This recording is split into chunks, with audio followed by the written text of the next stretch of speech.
Meus irmãos, boa noite, graça e paz. O sotaque é de nordestino. Então já sabe, tem sotaque. Eu nasci em Belém e aos 6 anos fui morar em Imperatriz, a cidade que eu sou pastor. E Deus tem me dado o privilégio de pastorear por quase 20 anos em Imperatriz, não na mesma igreja, mas em Imperatriz. E hoje, quando o avião estava pousando, me veio aí à memória a última vez que estive em Curitiba. Foram dias maravilhosos, abençoadores e que marcaram profundamente meu coração. Eu sentava sempre ali, naquela fileira ali, quando entrava por ali, já sentava. Todos os convites para a consagração eu vim. Todos. Todos. E no último dia eu abracei com um colega, pastor. Na verdade, ele é meu amigo. Muitos anos de amizade. E nós olhamos um nos olhos do outro e dissemos assim: nós vamos sair daqui e vamos multiplicar lá onde nós estamos. Ele está em Palmas e eu estou lá no sul do Maranhão, lá em Imperatriz. E Deus tem nos abençoado, irmãos. E eu quero mostrar um pouco da história lá da nossa igreja, mostrar para vocês, compartilhar com vocês. Os meninos vão colocar aí na projeção. O tema de hoje é Segue-me, eu faço parte de um grande mover. É uma palavra para todos nós, então pode passar a primeira foto. Está aí a foto, há 4 anos. Você viu que eu estou mais bonito hoje, né? Dá para perceber, é nítido, né? Nítido. Então está aí, eu estou com os amigos que vieram comigo, o pastor Paulo que está à esquerda, o pastor Josimar que está à direita. Nós saímos aqui empolgados, vamos chegar lá na nossa região, vamos multiplicar. E está ali eu abraçando a camiseta do pequeno grupo multiplicador e abracei a visão também. Pode passar, querido. Essa é a minha família. Está aí a minha esposa, tá? Somos casados há 22 anos, temos um filho de 11 anos, que é o Samuel, que está de camisa listrada, e o Dani, que é o Daniel, está no meu colo.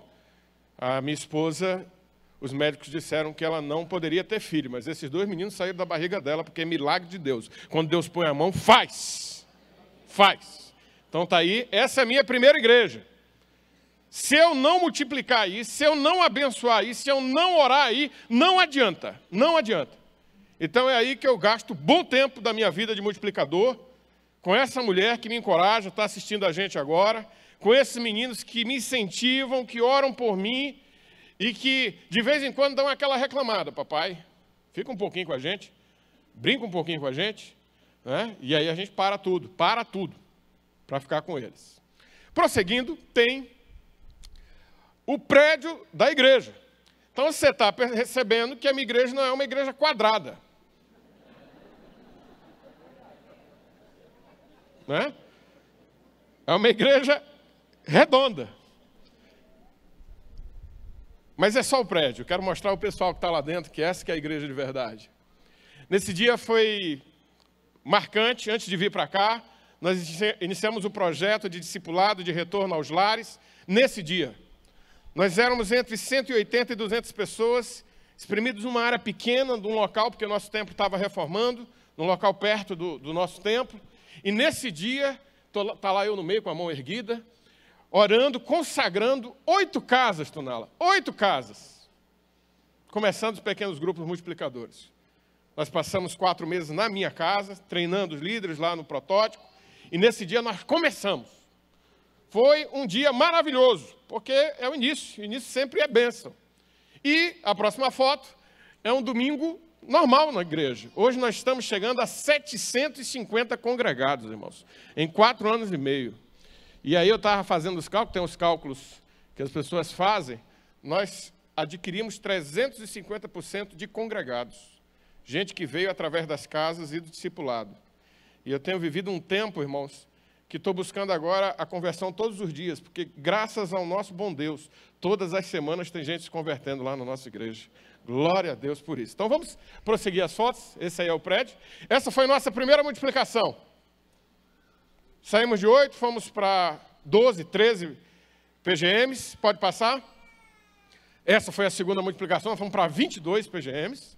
Tá? E depois nós fizemos uma terceira multiplicação que foi um por um, para marcar culto a culto, as multiplicações. E agora o pastor Fabrício esteve lá.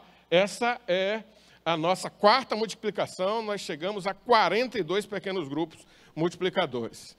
Para a nossa realidade, de comecinho, de início lá, é uma realidade abençoadora e bênção, porque, irmãos, as vidas que são alcançadas por essas casas, são vidas que foram impactadas pelo mover de Deus no meio dos batistas.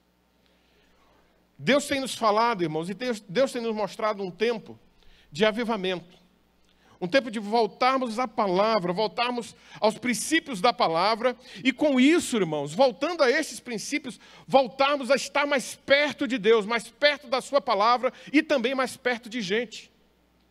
Amar mais gente do que coisas. É isso que Deus tem nos chamado. E esse mover tem atingido todo o nosso país, toda a nossa denominação batista. O texto base da mensagem de hoje é esse, Atos 16:5.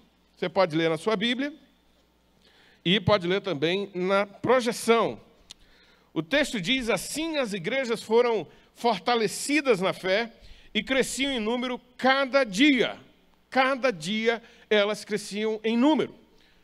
Todas as vezes, irmãos, e eu já li o Novo Testamento 14 vezes, todas as vezes que eu li o crescimento da igreja em Atos, eu me perguntava, por que a nossa igreja hoje não cresce assim?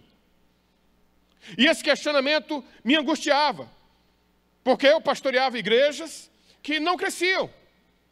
Elas cresciam 3%, 4% ao ano. E isso era um crescimento muito diferente do que nós encontramos em Atos. E aí eu fui visitar um amigo que mora em São Luís. Ele é um pastor um pouco mais velho que eu brinco com ele que é bem mais velho, mas ele é só um pouco mais velho que eu. Chama Nonato Monte, esse que está à esquerda. Fui visitá-lo e ele gosta de fazer camarão. Nesse dia nós estávamos comendo um camarão com uma salada, um vinagrete, uma farofa, porque vocês sabem, né? Nordestino tem que ter farofa. E ele começou a falar uma coisa para mim. Ele disse assim: Jefferson, nossa denominação está morta. E eu, batista, desde 1984, fiquei calado. Ela está morta, não sabe, só falta enterrar. Me deu vontade de dar um murro nele. Como é que fala assim da minha igreja? Mas no fundo eu sabia que a gente precisava se mover. Mover em direção a Deus. Revitalizar aquilo que sempre foi pujante na nossa história, que é a obra missionária. Que é o avanço do trabalho evangelístico, do discipulado. E aí, meus irmãos, o tempo passou. Nonato veio para cá há 4 anos. E aí minha esposa precisou fazer um tratamento em São Luís. Claro que eu vou ficar na casa dele. Meus irmãos, uma casa com camarão, tem que ficar lá, não é? Fiquei na casa dele. E aí, meus irmãos, nossas conversas mudaram. Nossas conversas mudaram. Agora nossas conversas têm a ver com o crescimento da obra do Senhor, com o avanço da obra do Senhor. E nós passamos até altas horas da madrugada não falando de uma igreja morta, que falta enterrar, mas de uma igreja viva que está avançando nos bairros, que está avançando nas casas, que está avançando nos lugares. E, meus irmãos, isso tudo nós devemos a Deus, mas devemos também à Junta de Missões Nacionais, aquele congresso aqui, a tão boa recepção dos batistas paranaenses e da Igreja Batista Bacaxeri. E para esses irmãos, e para a glória de Deus, eu quero pedir uma salva de palmas. Porque a gente, irmãos, estava parado. Nós estávamos parados. Mas o Senhor trouxe um mover do céu para muita gente. E nós não necessitamos de outra doutrina, de outra forma, mas de sermos batistas verdadeiros. Batistas que amam missões, que amam a obra, que amam o outro, que amam a Deus. E olhando para esse texto, irmãos, eu começo a pensar e a relembrar o crescimento da igreja em Atos. E aí nós vemos em Atos 1:15, eram 120 pessoas. Nós vemos em 2:41, 3.000 pessoas. 5.000 pessoas em Atos 4:4. Em Atos 5:14, um número cada vez maior eram acrescentados. 6:7 multiplicaram grandemente o número de discípulos em Jerusalém. 9:31 a igreja crescia dia a dia em número. Em 12:24, a igreja vem multiplicando-se. E o nosso movimento multiplica isso, extremamente bíblico. Está aí. 16:5, o texto que nós lemos. E crescia em número dia após dia. 19:20, prevalecia poderosamente. É essa a igreja do Senhor Jesus, que Ele quer que eu e você sejamos. É esse mover de Atos que Ele quer trazer de novo para cada um de nós. E é esse mover que nós não podemos ficar de fora. O mover de Deus para o seu povo, o povo batista em todo o Brasil, hoje, nessa noite, o povo batista paranaense. Em Atos 16, irmãos, nós encontramos algumas pessoas que nos ensinam como fazer parte desse mover. Nós temos 3 exemplos. E nós vamos tirar lições desses 3 exemplos. Claro, está claro no texto. Primeiro, um discípulo chamado Timóteo. Eu acho interessante que o versículo 1 do capítulo 16 diz que Paulo conheceu um discípulo chamado Timóteo.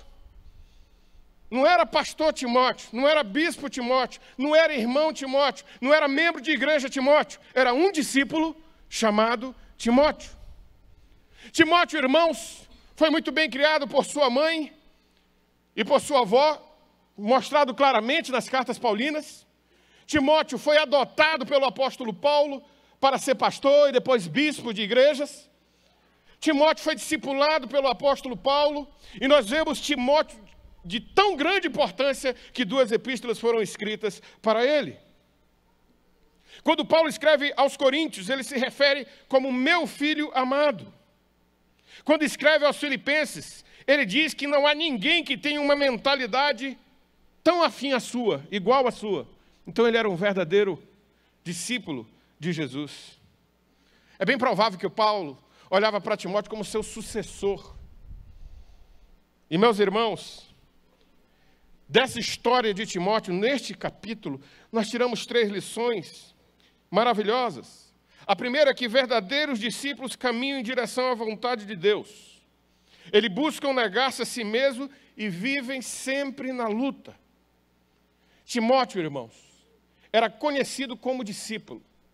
Ele era alguém que as pessoas reconheciam que tinham negado o Senhor, pego a sua cruz e seguido Jesus.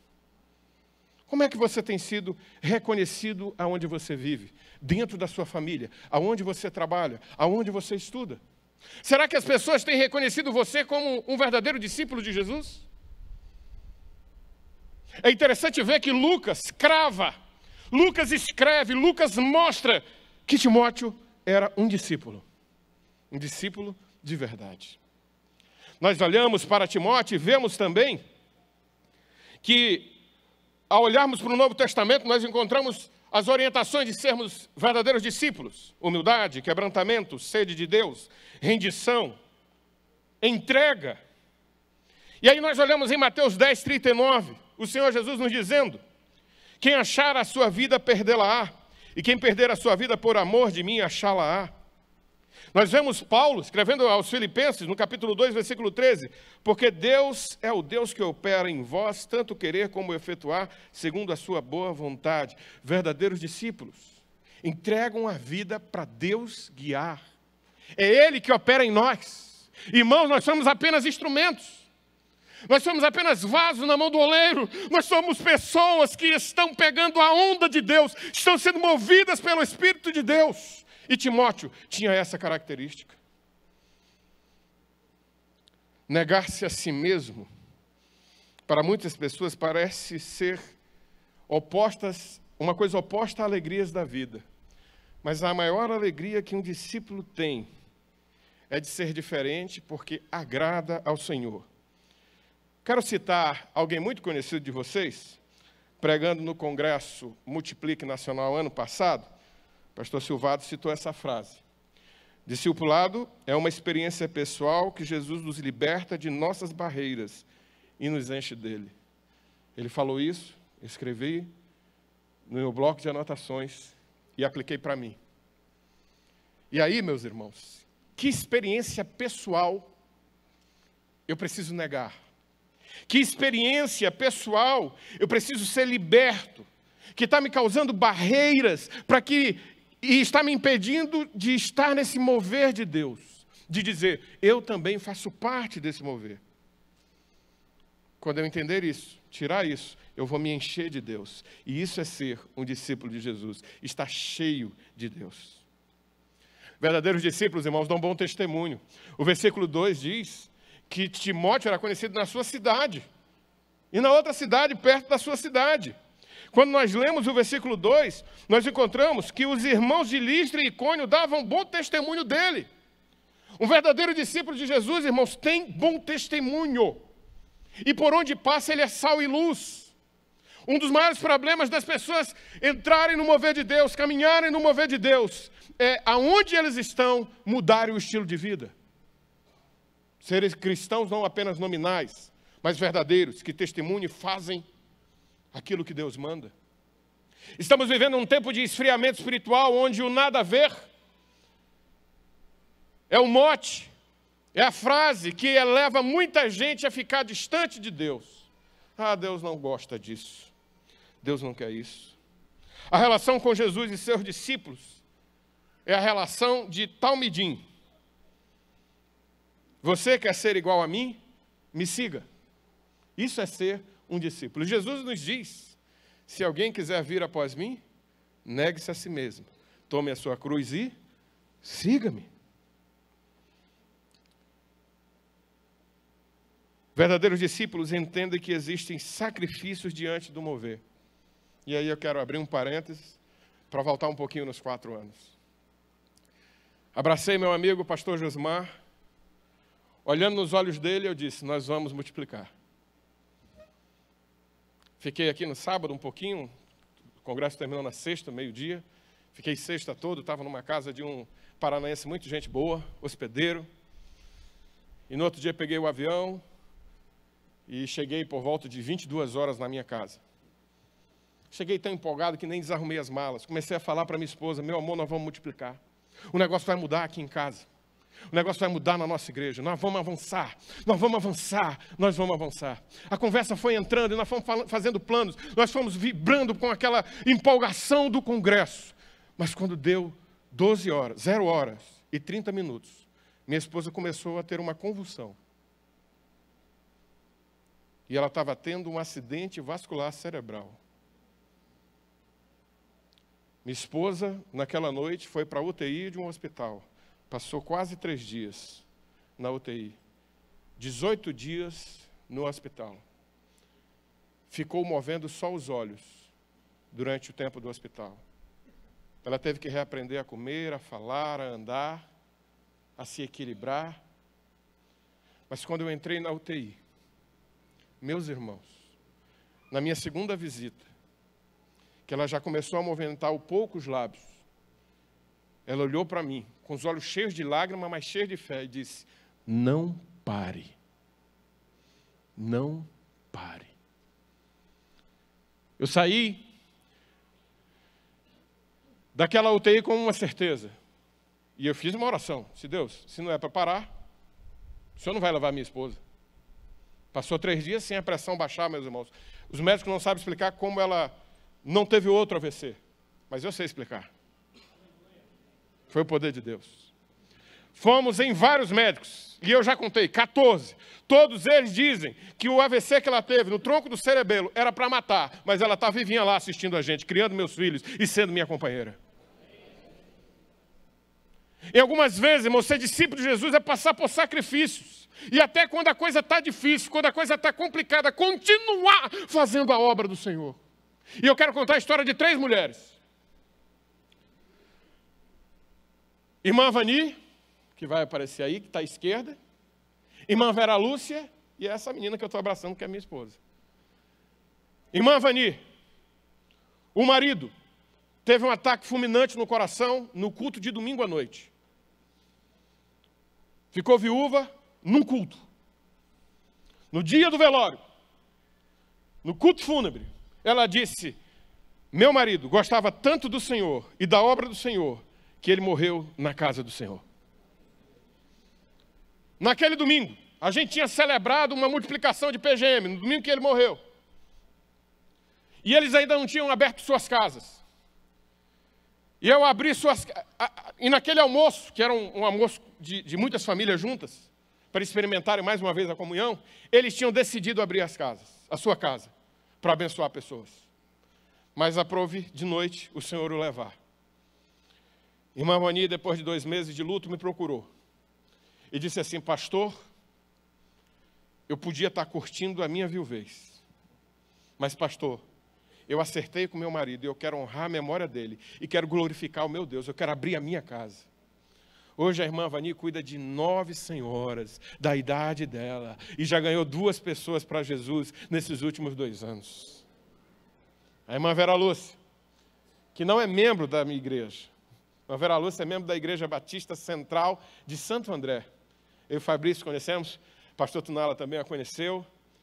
Irmã Vera é aquelas idosas que só andam no perfume. Tudo combinando. Aquele saltinho que não pode ser nem muito nem pouco, sabe qual é? Tudo combinando. Se tem lilás em cima, vai ter lilás embaixo. Se tem uma flor aqui, vai ter outra coisa combinando. Você vê aí pela foto, cabelinho no lugar. E aí ela chegou perto de nós, nos abraçou. Esse abração de urso que eu dou, né? E ela disse: meus filhos, meu marido morreu há 3 meses. Nossa casa tinha um PGM. E eu não fechei a minha casa. Eu vou continuar abençoando pessoas dentro da minha casa. Sabe por quê? Porque é isso que Deus quer. E é isso que fazia meu marido feliz. A terceira mulher da foto é a minha esposa. Lembra?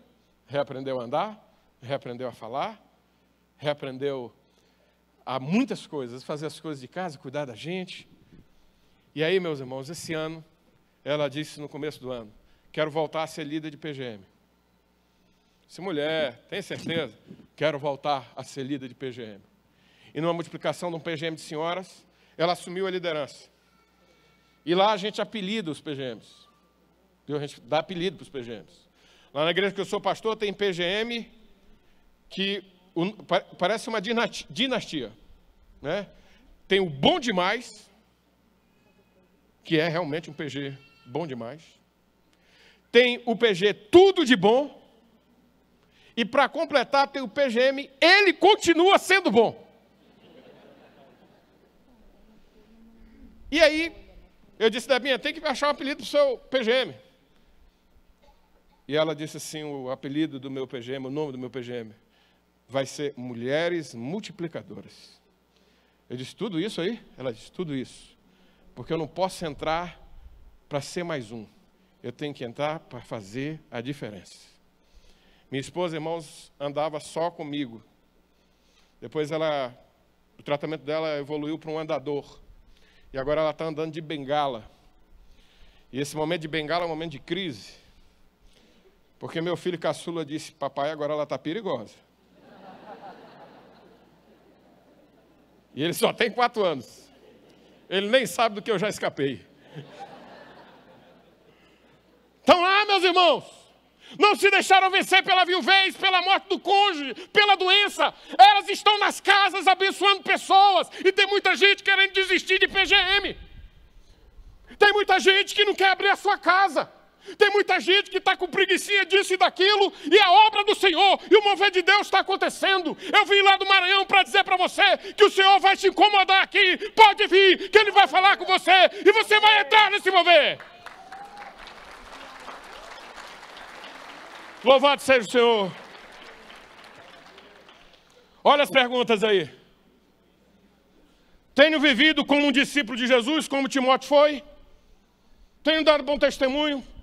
Tenho sacrificado meus irmãos? Timóteo teve que ser circuncidado para ir para a obra missionária. Tiraram uma parte dele. E uma coisa é fazer fimose em criança.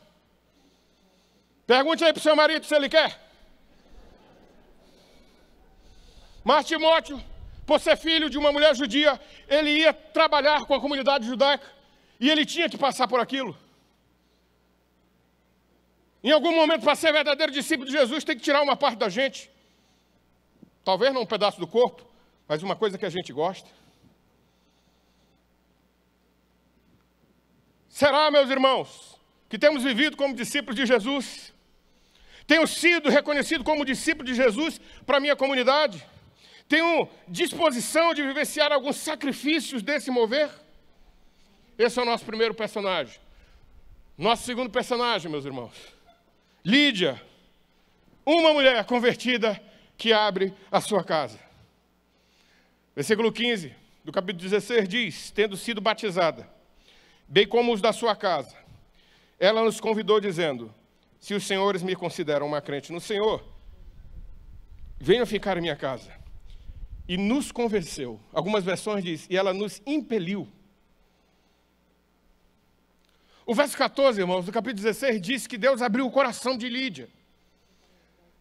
Não tinha sinagoga lá em Filipos. E os judeus que tinham lá, eles gostavam de ir para a beira-rio, orar. E eles foram para a beira do rio, e os missionários, na minha contagem 4, Paulo, Silas, Timóteo e Lucas. Está aqui Lucas dizendo que foi para a casa de Lídia. Foram também orar. E aí eles encontraram essas mulheres orando. E quando encontraram essas mulheres orando, eles conversaram, diz a Bíblia, eles conversaram com aquelas mulheres. E Lídia se converteu. Muita gente está falando que não pode evangelizar porque não fez teologia, porque não fez seminário, porque não fez um curso, porque não sabe pregar. Mas Paulo nos mostra que uma conversa evangelística pode convencer alguém que o reino é de Deus e que o evangelho do Senhor Jesus salva. Foi uma conversa, meus irmãos. Sabe por quê? Que nós precisamos mudar o nosso estilo de conversa, ter um estilo de conversa evangelístico. Porque tem muita gente com o coração se abrindo para o Senhor Jesus, que está esperando só uma conversa, para que o Espírito toque, convença do pecado, da justiça e do juízo. E eles sejam salvos por Jesus. Quando a gente entra nesse mover de multiplicação, de discipulado, a gente tem que dar exemplo. Então, meus irmãos, eu tenho membros na minha igreja que levam 10, 11 pessoas para o batismo, no nosso batismo. Vou já mostrar um. No último batismo, eu não levei ninguém. Fiquei meio envergonhado, você sabe, né? Pastor que tem vergonha na cara, fica envergonhado com essas coisas. Tem ou não, que não estão nem aí. Mas eu disse, no próximo eu vou levar. Fui para a convenção, comprei 100 RD1. 100. Não era tudo para mim, não. Calma aí, eu não estou querendo ser tanto assim. E convidei um casal para fazer o estudo comigo e com a minha esposa. Primeira quarta, segunda quarta, terceira quarta. Quarta é o dia do convite. Estudo de João. Qualquer um de nós pode fazer. Qualquer um. Não precisa ser pastor, não. Qualquer um pode fazer. Na hora do convite, tem que fazer lá uma oração de confissão. Eu disse assim para o irmão, foi quarta agora, conhecida como antes de ontem. Irmão, o seu divino, agora irmão divino, glória a Deus. Seu divino, para fazer essa oração tem que entregar o coração a Jesus. O que é que ele impede de entregar o coração a Jesus? Ele ficou calado. A mulher do lado, porque mulher abençoada é assim. A mulher do lado disse assim, se ele aceitar, eu aceito. Aí seu divino ficou olhando assim, eu disse, tem alguma coisa, seu divino, que lhe impede de entregar a alma a Jesus e confessar que Ele é seu Senhor e Salvador? Aí ele disse assim, pastor, já chegou a hora. Sabe aqueles homens resolutos? Porque o homem que é homem é resoluto. Não é? E diz, a última palavra é minha. Levantou e disse, eu quero que o Senhor ore por mim, porque hoje eu entrego a minha vida a Jesus. E aí, meus irmãos, nós oramos. Filho dele, que eu vou contar a história no domingo de manhã, filho dele chorou, eu chorei. Coloquei para o pessoal da igreja ver que é simples. Basta que a gente queira fazer. Basta que a gente vá à beira-rio, achar uma Lídia, vendedora de púrpura, e converse com ela que Jesus é o Messias, e ela vai entregar o coração a Jesus. Mas Lídia, irmãos, tem uma característica maravilhosa, e nós encontramos Lídia aqui dizendo, vinham para minha casa. Vocês me abençoaram, agora eu quero que a minha casa abençoe vocês. Venham para minha casa. Sabe, irmãos, Eu tenho descoberto que as casas abençoam a vida de quem entra nelas, porque elas são casas abençoadas. Eu não estou olhando aqui ninguém com casa amaldiçoada. Eu estou olhando com casa abençoada. Você pode dizer amém? Amém. Mas eu conheci um irmão que descobriu que no Senac tinha vários cursos. E ele não gostava da casa dele. E aí ele fez curso de Excel, Word, Access, tudo. PowerPoint. Depois começou a fazer outros cursos. E aí ele foi fazer curso de fotografia. E eu até aí tolerei. Porque ele não queria voltar para casa. Ele tinha problema com a esposa. E a esposa chegou no domingo e disse: pastor, o senhor tem que falar com meu marido. Por quê? Porque agora ele, que nunca teve jeito para isso, se matriculou no curso de corte e costura. Aí eu disse: não tem jeito não. Tem jeito não, vou falar com ele. Conversei com ele: meu irmão, se você tem filho, você tem mulher, para de inventar curso atrás do outro, você está com medo de voltar para sua casa, você não gosta da sua casa. Aí ele abriu o coração, disse que tinha problema em casa. Então vamos arrumar, meu irmão, porque a gente tem que voltar para a nossa casa e encontrar felicidade. Nós temos que estar ansiosos, animados e felizes em chegar em casa e ver o cônjuge, abraçar, e ver os filhos, e ver os netos, e ver os sobrinhos, e o povo que mora lá. E todo mundo, e até genro também, e até cunhado, e todo mundo, e até sogra, todo mundo, para abençoar. Porque casa é um lugar de bênção. Agora, meus irmãos, eu tenho uma igreja de 4 anos para cá, que foi ganha dentro das casas. E sabe o que acontece? Quando eu sou abençoado na casa dos outros, eu quero abrir a minha casa para abençoar a gente. Foi isso que Lídia fez. Lídia convidou os missionários para abençoar a vida deles. Trago algumas perguntas para a nossa reflexão. Qual foi a última pessoa que você anunciou o evangelho? Qual foi a última pessoa que você levou ao batismo? Você percebe que Deus tem movido o seu coração para falar do seu amor e você não tem feito? Falar. Só falar. Talvez não precisa fazer o estudo, mas falar. Jesus te ama e Ele quer te salvar. Tem gente batendo na nossa porta, irmãos. Tem gente batendo no nosso birô, onde nós trabalhamos. Tem aluno lá que você precisa falar do amor de Deus, mas você precisa se movimentar em direção a isso. Veja, a Lídia abriu a sua casa para os missionários. Pessoas envolvidas no mover de Deus abrem suas casas. Elas são pessoas que veem a obra de Deus e cooperam. Elas sabem que seus lares são lugares de bênção. Quero contar outra história. A história desse rapaz que foi abençoado em uma casa lá na nossa igreja. Do lado direito está o Wilker. O Wilker foi ganho por esse casal. Está ali eles três. Ricardo e Milena. Ricardo faz chaves. Chaveiro. Você quer que ele abra alguma coisa, ele abre. Cofre, porta. Ele não abre coração. Ele diz: pastor, não abre coração. Só o da Milena. Milena faz carimbo. O Ricardo tem uma função na igreja, ele tem um cargo na igreja. O Ricardo faz suco para o Ministério Infantil. É o cargo dele. Hoje mesmo a gente está com uma EBF lá, e ele mandou uma foto, porque tinha um bocado de polpa para ele fazer suco. Ele tempera um suco que é uma maravilha, irmãos. Mas Ricardo tinha um apartamento de 40 metros quadrados. E Ricardo, antes de trabalhar com igreja, já era multiplicador. Porque Ricardo tem 5 filhos. Você imagina num apartamento de 40 metros. Ricardo participou do protótipo e disse assim: pastor, eu tenho tempo, dá para contar. Pastor, eu não tenho casa, como é que eu vou abençoar o povo lá naquele cubículo que eu moro? E eu fui visitar. Irmãos, para eu entrar, alguém teve que sair. E Ricardo é um homem de oração, de muita fé. Acabou o último dia do protótipo, todo mundo abrindo suas casas. Ele disse: eu vou abrir a minha, eu não tenho casa, mas eu vou abrir. E eu disse: Ricardo, o que você quer que eu faça? Pastor, ore por mim. E Ricardo é um homem muito piedoso, ele se ajoelhou no meio daqueles líderes. E pegou minha mão e botou na cabeça dele. Disse: pastor, tem que botar a mão na cabeça. E eu botei a mão na cabeça. E fiz uma oração: Senhor, dá uma casa para esse homem. Ele tem um coração multiplicador, mas não tem casa. Dá uma casa para esse homem.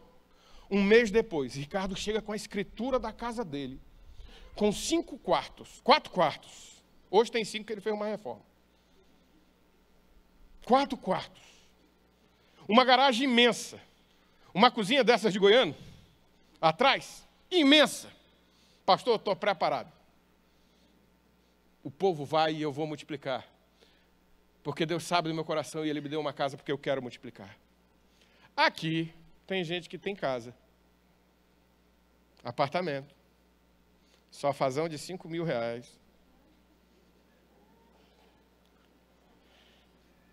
Tem aquela televisãozona de 60 polegadas. Comprou para a Copa, não sei para quê. Para ver a Bélgica. Mas está faltando coração de multiplicador. Ricardo ganhou Hélio. Pode botar a foto. Ricardo ganhou Hélio. Ricardo já multiplicou 7 vezes, irmãos, nesses últimos 4 anos. Ricardo ganhou Hélio, que ganhou Ilker. Ilker foi ganho pelo testemunho e o cuidado da igreja. Ilker tem uma moto Titan. CG Titan. Simples. Você está vendo o capacete que ele está aí? O capacete dele aí é de moto de barão. Esse pessoal que gosta de moto aqui? Tem um pessoal que gosta de moto aqui. O Ilker foi para o culto, ainda não era convertido, e entrou alguém, meus irmãos, um enviado de Satanás, que só pode ser, que só roubou o capacete dele, aquele capacete samarino, bem fuleiro, todo comido no pescoço. Roubou o capacete do Ilker, e a gente ficou triste com aquilo, ele ficou triste, a gente viu que ele ficou abatido. É a moto dele trabalhada, ele ia para o trabalho, e não tinha mais capacete. De domingo para segunda teve aquele mover WhatsAppiano. Sabe qual é? Porque tem um mover do WhatsApp, que é o mover abençoador, e tem o da desgraça. Não participe do WhatsApp da desgraça, hein? Aquela conversa de família, aquelas coisas que rola, né? Não faz isso. Abençoa pelo WhatsApp. E aí, começou, daqui, dali, um irmão que tem essas motonas, disse, eu tenho um capacete para dar. Os sem fé, que nem eu, pensou logo, deve ser o Samarino também, né? No outro dia, o Ilker aparece lá na igreja com esse capacete. Quarta-feira, na verdade. Pastor, olha o que eu ganhei aqui dos irmãos da igreja. Pastor, esse capacete é quase do preço da minha moto. Maria, a esposa dele, já tinha entregue o coração a Jesus. Por cuidar com amor, por cuidar com carinho, depois de 2 semanas, o Ilker confessa a Jesus como Senhor e Salvador de sua vida. Mas o Ilker foi ganho pelo Hélio. Põe mais as outras fotos para a gente andar nessa história. Hélio é esse de vermelho. Maria à esquerda, na primeira foto à direita. Mas o Ilker era de farra, bebida. E aí, Ricardo ganhou Hélio, que está de camisa listrada, que ganhou o Ilker. Está ali, Ricardo, junto comigo no batistério, batizando o casal. Esse menino Ricardo, irmãos, que já multiplicou 7 vezes, ele tem sido um exemplo de multiplicador. E para a glória de Deus, os batismos do ano passado, pode passar. Ricardo levou 11 pessoas ao batismo. Ele é chaveiro. Ele é chaveiro, ele não é formado em teologia. O cargo que ele tem na igreja é fazer suco, mas ele tem um coração multiplicador. Meu irmão, Lídia abriu a sua casa para abençoar vidas. Abra a sua casa, aquela casa que Deus te deu para abençoar vidas. Vou confessar um pecado. Eu fui criado numa cultura muito rígida. Meu pai é militar, é da reserva do Exército, agora da Reforma. E lá em casa tinha uma linha que impedia a gente, uma linha virtual, que impedia a gente de ir para a rua. E impedia as pessoas de entrar na nossa casa. Você tem que estudar, tem que respeitar os pais, não quero gente na nossa casa e nem quero vocês na casa de ninguém. Bem rígido, bem rígido. Então fui formado assim. Aos 19 anos fui para o seminário e tive que morar com 40 caras diferentes. Já foi assim um rompimento, negócio. Mas suportei aqueles 3 anos de internato. No 3º ano casei, graças a Deus. Mas eu levei essa cultura para a minha casa. E no meu primeiro ano de ministério, eu entrei em crise, porque Paulo escreve a Timóteo e diz que o pastor tem que ser hospitaleiro. E eu não era de receber as pessoas em casa. Eu fui pastor no Amapá e essa história se deu lá. Uma colega de seminário foi ser missionária lá no interior do Amapá. E ela teve um problema de saúde, o tratamento era em Macapá. Único conhecido, eu e minha esposa. Ela liga e diz assim: Jefferson, eu preciso fazer um tratamento. E eu não tenho casa para ficar. Eu disse: já entendi, pode vir para minha casa. Tentei, eu me esforcei para ser hospitaleiro. Só que, irmãos, ela veio no pacote um menino de 4 anos, lourinho. E esse menino, lá no Maranhão, eu te disse que era chupando manga. O resto você tira por aí. Esse menino não parou na casa, subia em todo lugar. Subia no sofá, subia na mesa de jantar, abria a geladeira, pulava quintal, corria, a gente morava no fundo da igreja, corria no pátio da igreja. Disse: meu Deus, e ela passava o dia no tratamento. Primeiro dia eu quase me descabelo. Meu Deus, e a minha esposa: calma, disse: calma, esse menino vai acabar com a nossa casa. Meus irmãos, a gente criava um poodle misturado com um coque. Um cachorrinho pequeno. E ele comeu veneno de rato. E depois que ele comeu o veneno de rato, ele ficou assim meio... Primeiro dia, o cachorro preso. Num quarto, uma despensa que a gente tinha, porque é visita, né?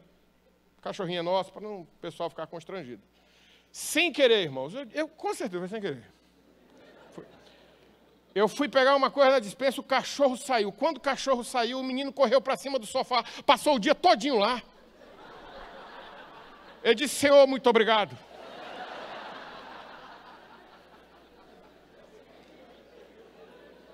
Muito obrigado.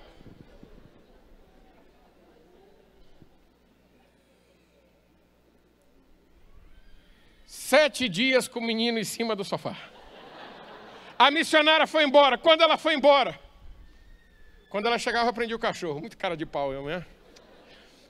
Ela foi embora, ela disse assim: Jefferson, eu quero te agradecer pela hospedagem e por ter cuidado tão bem do meu filho.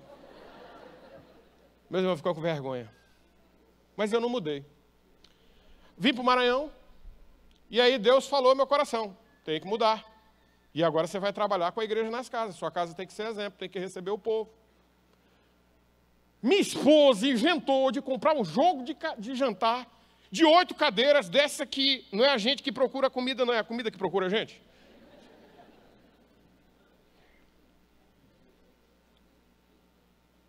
A casa estava cheia de gente, era o PGM, nosso PGM.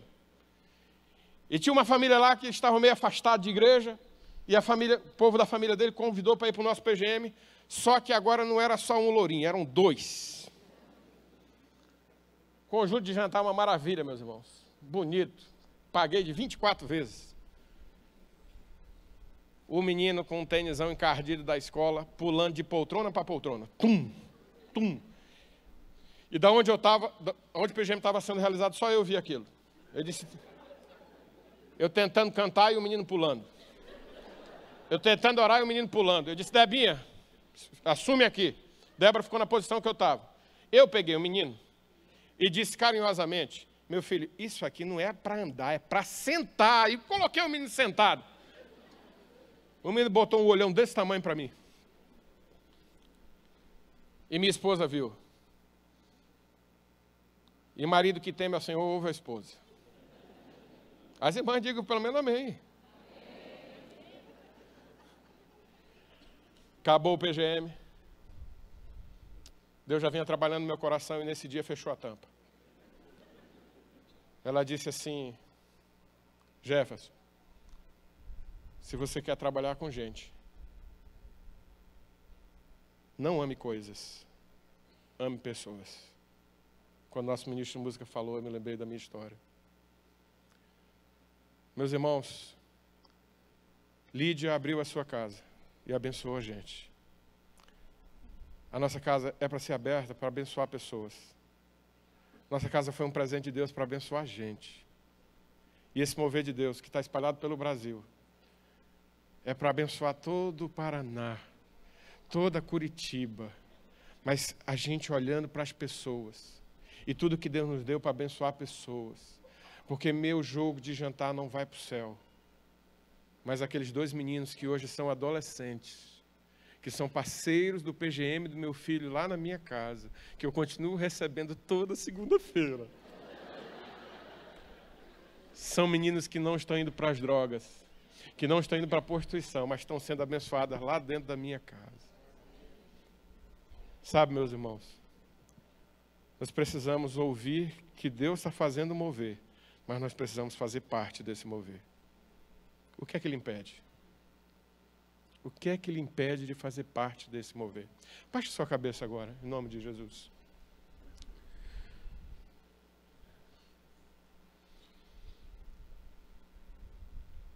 Deus iniciou uma obra bonita no meu coração há 4 anos. E talvez você veio aqui pensando, o que eu vou fazer nesse Multiplique? Mas Deus já lhe falou alguma coisa pelas músicas, pela música do coral, pela palavra que nós compartilhamos. Talvez você veio aqui pensando em desistir da liderança do seu PGM. E dizer, eu não quero mais ser anfitrião, eu não quero mais receber ninguém na minha casa. Talvez você veio aqui dizendo, esse negócio de discipulado não é para mim. Talvez você veio aqui para ouvir Deus falar e obedecer a Deus dizendo, eu quero fazer parte desse mover. Eu quero fazer parte desse mover. O Senhor, que nos ama e nos abençoa, que cuida de nós, que se não é um pastor teimoso a receber e gostar de gente na sua casa, gente que conhece e gente que não conhece. O Senhor que fez Lídia abrir o coração para Jesus porque teve uma conversa evangelística. É o Senhor que está aqui nessa hora e está tendo uma conversa agora na sua alma, no seu coração, dizendo, pare com isso. Deixe de estar à margem desse mover e venha para esse mover que eu estou fazendo no Brasil, que eu estou fazendo no Paraná, que eu estou fazendo nessa igreja. O Senhor, que é o Deus que opera lá no Maranhão, é o Deus que opera aqui nessa igreja, e é o Deus que opera nos 4 cantos desse Paraná, é o Deus que está nos chamando para esse mover. Mas nós precisamos nos render aos pés de Cristo, nós precisamos ser verdadeiros discípulos, nós precisamos abrir nossas casas, sermos discipuladores, irmos atrás de pessoas através da nossa conversa de fé, conversa evangelística.